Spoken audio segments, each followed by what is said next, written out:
ही साधारणतः विषय अतिशय गंभीर आहे। या महिन्याभरात मुंबईची, पुण्याची आणि नागपूरची अशा 3 घटना आपल्याला लक्षात आल्या आणि या संदर्भामध्ये कडक कारवाई पोलीस विभाग करताय। पण मला व्यक्तिगत रीतीने वाटतं की याच्या कायद्यामध्ये सुद्धा आता सुधारणा करण्याची आवश्यकता आहे।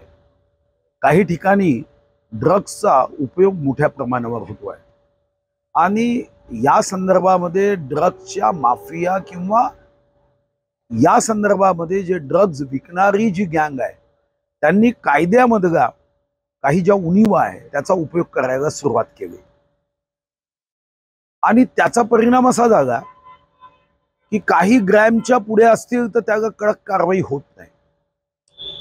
आता अशा हॉटेल मालकावर किंवा अशा पद्धतीने या माफियांच्या शृंखलेमध्ये असणाऱ्या लोकांवर कडक कारवाई करण्यासाठी आवश्यक असेल तर कायद्यामध्येही बदल केला पाहिजे।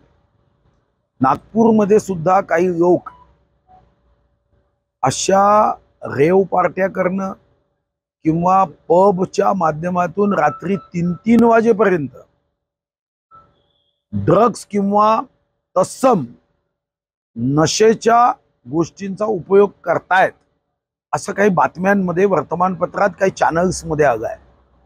मला व्यक्तिगत रीतीने वाटतं की चॅनल्समध्ये किंवा वर्तमानपत्रामध्ये जेव्हा बातम्या येतात तेव्हा आमच्याकडे कोणी तक्रार केली नाही असा भाव न ठेवता चॅनल्समध्ये किंवा वर्तमानपत्रात येणाऱ्या बातम्यांचं सुद्धा संकलन करून कडक कारवाई करण्याची आवश्यकता आहे। अन्यथा हा जो कॅन्सर आहे हा आत्ता फर्स्ट स्टेजचा आपल्याला दिसतोय, नंतर हा नियंत्रणात राहणार नाही, जी काळजी घ्यावी लागेल। आणि मी सुद्धा या संदर्भामध्ये माननीय मुख्यमंत्री, उपमुख्यमंत्र्यांच्या लक्षात या गोष्टींकडे विशेष लक्ष आणि कायदा बदल करण्यासाठी आवश्यक ती कृती करण्यासाठी आग्रह करेन।